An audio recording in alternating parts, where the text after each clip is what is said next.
Hello दोस्तों, welcome to our channel learn with रीवन। दोस्तों, यदि आप गवर्नमेंट एम्प्लॉय हैं या फिर गवर्नमेंट एम्प्लॉय से रिलेटेड इन्फॉर्मेशन जानना चाहते हैं, उनके सैलरी स्ट्रक्चर्स या प्रमोशन के बारे में जानना चाहते हैं, या फिर आप गवर्नमेंट की रिसेंट जो वैकेंसीज आती हैं उनके बारे में जानना चाहते हैं, तो प्लीज़ हमारे चैनल को सब्सक्राइब कीजिएगा और बेल आइकन का बटन भी दबा लीजिएगा।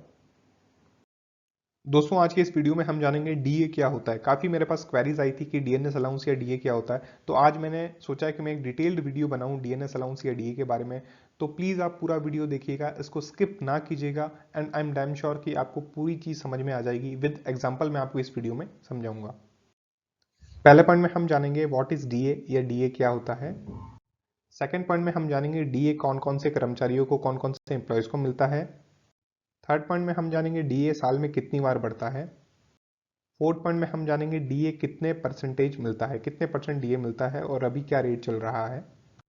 फिफ्थ पॉइंट में हम जानेंगे डीए की सैलरी या पेंशन में गणना कैलकुलेशन कैसे होती है। विद एग्जांपल मैं आपको बताऊंगा कि डीए सैलरी के अंदर कैसे कैलकुलेट होता है या पेंशन के अंदर डीए का क्या रोल होता है। पहले पॉइंट में हम जानेंगे व्हाट इज डीए या डीए क्या होता है। डीए का फुल फॉर्म डियरनेस अलाउंस होता है। DA stands for dearness allowance. Dearness allowance को हिंदी में हम कहते हैं महंगाई भत्ता। जो महंगाई भत्ता है वो डीए ही है, और डीए और डीएनएस अलाउंस और डीआर ये सब एक ही चीज होती है। डीए कर्मचारियों को मिलने वाले भत्तों में सबसे महत्वपूर्ण भत्ता है। एक कर्मचारी होता है, उसको बेसिक पे मिलती है, साथ में कई अलाउंसेस, कई भत्ते दिए जाते हैं, जैसे रहने के लिए मकान किराया भत्ता हो गया व अन्य प्रकार के भत्ते हो गए। तो जो डीए होता है, महंगाई भत्ता होता है, वो सबसे इंपॉर्टेंट अलाउंस होता है। जब भी कर्मचारियों की तनख्वाह की गणना होती है या ग्रेजुएटी की गणना होती है, तो या छुट्टियों के नकदीकरण की गणना होती है, तो वह डीए पर निर्धारित होती है। एम्प्लॉय को, जैसा कि आपको मैंने कई वीडियोस में बता रखा है, कि ग्रेजुएटी मिलती है रिटायरमेंट के समय में, और लीव एनकेशमेंट मिलता है छुट्टियों का नकदीकरण जब होता है, या फिर जब एम्प्लॉय को सैलरी मिलती है, तब उसमें जो डीए होता है वो एक इंपॉर्टेंट इंग्रेडिएंट होता है। तो उसका जो कैलकुलेशन होता है ग्रेजुएटी का, या जब व्यक्ति रिटायर्ड होता है तो उसकी छुट्टियों के जो पैसे मिलते हैं, तो उसमें डीए का एक इंपॉर्टेंट रोल होता है, और डीए और बेसिक पे के ही बेसिस पर गणना या कैलकुलेशन की जाती है। जैसे जैसे महंगाई बढ़ती है तो उसी हिसाब से डीए बढ़ता है। जैसे जो डीए है वो सीपीआई आईडब्ल्यू के जो इंडेक्स है उसके ऊपर डिपेंड करता है। जितनी महंगाई बढ़ेगी उतना डीएनएस अलाउंस बढ़ता है। जब डीए बढ़ता है तो कर्मचारियों को मिलने वाले अन्य भत्ते भी बढ़ते हैं, जैसे कि टीपीटीए, एचआरए, टीए, डीए इत्यादि। मैंने एक वीडियो बनाया था कि हाउस रेंट अलाउंस बढ़ने वाला है गवर्नमेंट एम्प्लॉयज़ का। तो अभी जो जुलाई की सैलरी आएगी उसमें एचआरए बढ़ के आएगा। उसका रीज़न ये है कि डीए है वो 25% से ज़्यादा बढ़ चुका है। तो डीए अन्य जो अलाउंसेस हैं, अन्य जो भत्ते हैं, उनको भी इम्पैक्ट करता है। जैसे जैसे डीए बढ़ता है तो ये जो अलाउंसेस हैं, travelling allowance, daily allowance, transport allowance, house rent allowance, ये भी बढ़ते हैं जब जब डीए बढ़ेगा। तो सेकेंड पॉइंट में हम जानेंगे डीए कौन कौन से कर्मचारियों को मिलता है, यानी कौन कौन से एम्प्लॉयज डीएनएस अलाउंस के लिए एलिजिबल हैं। सभी केंद्र सरकार व राज्य सरकार के कर्मचारियों को डीए डीएनएस अलाउंस दिया जाता है। जितने भी सेंट्रल गवर्नमेंट के एम्प्लॉयज हैं, स्टेट गवर्नमेंट के एम्प्लॉयज हैं, उन सभी को डीए डीएनएस अलाउंस मिलता है। सभी अर्ध सरकारी कर्मचारियों को डीए दिया जाता है। जितने भी सेमी गवर्नमेंट एम्प्लॉयज होते हैं स्टेट के अंदर, उनको भी डीए डीएनएस अलाउंस मिलता है। ज़्यादातर बैंकिंग कर्मचारियों को डीए डीएनएस अलाउंस दिया जाता है। जो पीएसयू के बैंकिंग एम्प्लॉयज़ हैं उनको भी डीएनएस अलाउंस दिया जाता है, और जो डीए का रेट होता है वो बैंकिंग एम्प्लॉयज़ के लिए अलग होता है। और जो सेंट्रल गवर्नमेंट का एम्प्लॉयज़ होते हैं उनका और स्टेट गवर्नमेंट का जो डीए का रेट होता है वो लगभग लगभग सेम होता है। ओपीएस के पेंशनर्स को भी डीए या डीआ दिया जाता है। जो भी एम्प्लॉय जब रिटायर्ड होता है तो उसकी पेंशन बनती है। तो अब पेंशन या तो वो ओल्ड पेंशन स्कीम के अंडर हो या फिर न्यू पेंशन स्कीम के अंडर हो, और आपको नहीं पता ओपीएस या एनपीएस क्या होता है, तो आप ऊपर राइट साइड में जाके या नीचे डिस्क्रिप्शन बॉक्स में मैं आपको लिंक दे दूंगा, जिसमें आपको पता लग जाएगा कि जब कर्मचारी रिटायर्ड होता है तो कौन कौन से employees OPS old pension scheme के लिए एलिजिबल हैं, या कौन कौन से एम्प्लॉय एनपीएस के लिए एलिजिबल हैं। एनपीएस वालों को ये फायदा नहीं मिलता है, लेकिन ओपीएस ओल्ड पेंशन स्कीम के तहत जो भी व्यक्ति रिटायर्ड होता है उसको डीए या डीआर का बेनिफिट दिया जाता है।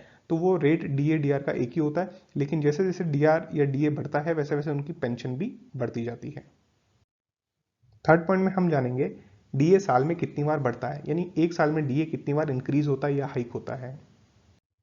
सरकार द्वारा डीए साल में 2 बार बढ़ाया जाता है।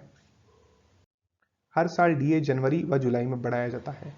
गवर्नमेंट डीए 2 बार बढ़ाती है। डीएनएस अलाउंस महंगाई भत्ता साल में 2 बार बढ़ाती है, एक तो जनवरी के अंदर, एक जुलाई के अंदर। जब जनवरी में डीए बढ़ता है तो उसकी घोषणा मार्च या अप्रैल में होती है। वह नए डीए के रेट मार्च या अप्रैल की तनख्वाह या पेंशन में दिए जाते हैं एवं जनवरी से उसका एरियर बकाया दिया जाता है।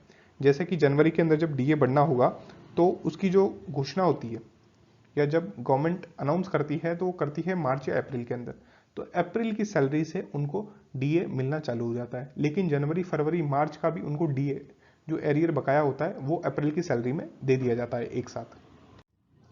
जब जुलाई में डीए बढ़ता है तो उसकी घोषणा सितंबर या अक्टूबर में होती है। वह नए रेट सितंबर या अक्टूबर की तनख्वाह या पेंशन में दिए जाते हैं एवं जुलाई से उसका एरियर बकाया दिया जाता है। जब भी जनवरी वाला डीए बढ़ेगा तो उसकी घोषणा मार्च या अप्रैल में होती है, और जब जुलाई वाला डीए बढ़ता है तो उसकी जो घोषणा है या अनाउंसमेंट है वो सितंबर या अक्टूबर में होती है। फोर्थ पॉइंट में हम जानेंगे डीए कितने परसेंट मिलता है। जब भी नया पे कमीशन लगता है तो डीए की रेट 0% हो जाती है। जैसा कि आपको पता है 7th पे कमीशन 2016 के अंदर लगा था, तो 2016 के अंदर डीए का रेट 0% हो गया था। और जब 6th पे कमीशन था 2016 से पहले, तो उस टाइम 125 के आसपास 125% के आसपास डीए हो चुका था। यानी जब भी नया पे कमीशन आएगा, नया पे कमीशन लागू होगा, नया वेतन आयोग लागू होगा, तो डीए की दर 0% हो जाएगी। अभी जुलाई 2021 में डीए का रेट 28% है। अब जब जुलाई का डीए बढ़ेगा उसकी घोषणा अक्टूबर में होगी। अभी जुलाई 2021 में जो एम्प्लॉयज को सैलरी मिलेगी उनको 28% डीए के हिसाब से सैलरी मिलेगी। लेकिन जुलाई वाला जो डीए है वो अक्टूबर में हमें पता लगेगा। गवर्नमेंट उसका अक्टूबर के अंदर या सितंबर के अंदर अनाउंसमेंट करेगी कि जुलाई 2021 वाला जो डीए है वो कितना परसेंट बढ़ेगा। हमारे प्रिडिक्शन के हिसाब से अक्टूबर में जुलाई में बढ़ने वाला डीए 3% के हिसाब से बढ़ाया जाएगा व अक्टूबर तक डीए का रेट 31% हो जाएगा।